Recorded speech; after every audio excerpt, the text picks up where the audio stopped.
یه چیزی هست که خیلی از ما نمیخوایم حتی اسمشو بیاریم.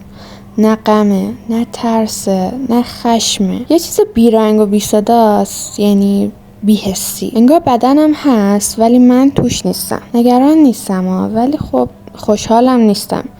و راستش بیشتر از خود جنگ همین بی‌حسی است که داره منو میکشه. این حسه یه واکنش طبیعی مغزه به استرس مزمن جنگ. وقتی مغز دیگه نتونه استرس رو حذف کنه، خودشو میاد از احساسات مختلف قطع میکنه. یه جور مکانیزم دفاعیه به اسم بی‌حسی هیجانی. اما خبر خوب اینه که مغز انعطاف پذیره. با تمرینای مشخص میتونی دوباره برگردی به اون حالت حس کردنه. راهکار اول کنترل مواجهه. اگه هر روز خبرها رو بالا پایین میکنی، مغزت هنوزم توی همون حالت جنگ میمونه.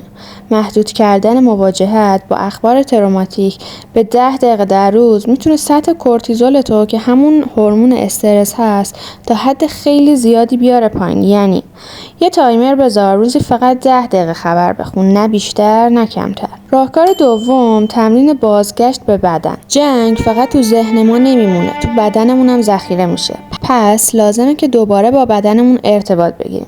مثلا با تمرین خیلی ساده‌ای مثل فشار دادن پاهات به زمین، یا کشیدن یه نفسای عمیق تا پایین شکمت، یا لمس کردن هر چیزی که دور و اطرافت هست، اونم با تمرکز. تو بی‌حسی من حتی نفسمو هم حس نمی‌کردم، ولی وقتی هر روز 5 دقیقه فقط می‌نشستم و وزن بدنم رو زمین حس می‌کردم، کم کم برگشتم به خودم. راهکار سوم بازسازی معنا.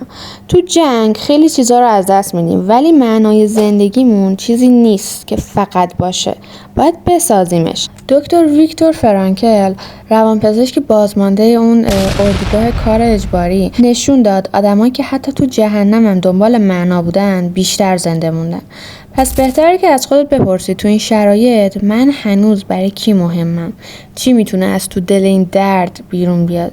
و اگه نمیدونی بنویسش، با خودت حرف بزن. کم کم جوابا میاد، بهت قول میدم. بی‌حسی دفاع مغزه، ولی موندن توش مثل گیر کردن تو برفه. ما برای جنگیدن ساخته نشدیم، ولی برای ترمیم چرا؟ پس امروز فقط یه کار کوچیک کن برای خودت. خاموش کردن خبرها، نفس عمیق کشیدن، نوشتن یا آغوش امن. همیناست، شروعش همیناست. همین برگشتن به زندگی. و ما هنوز زنده ایم و تا وقتی هم که زنده ایم هنوز یه فرصت دیگه هم داریم. اگه تو هم این بی‌حسی رو حس کردی، برام بنویس که چطور باهاش کنار اومدی. شاید بقیه هم ازش استفاده کردن.